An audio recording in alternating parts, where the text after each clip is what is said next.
Richard is going to see Henry. Henry is his friend. He does this a lot.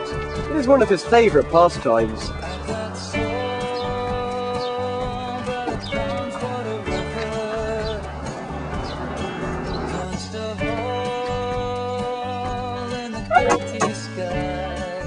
Richard gets to the door and finds it already open.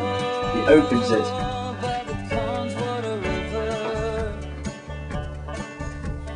Entering the house, Richard looks around for his friend Henry.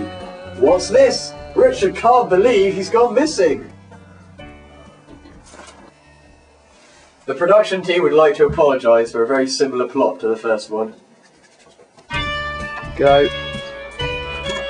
Rich opens the door to see if he can find his friend Henry anywhere outside.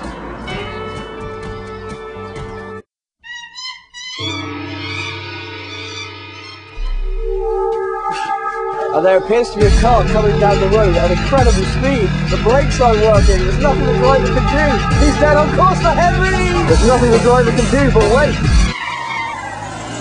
Henry is saved by his dear friend Richard.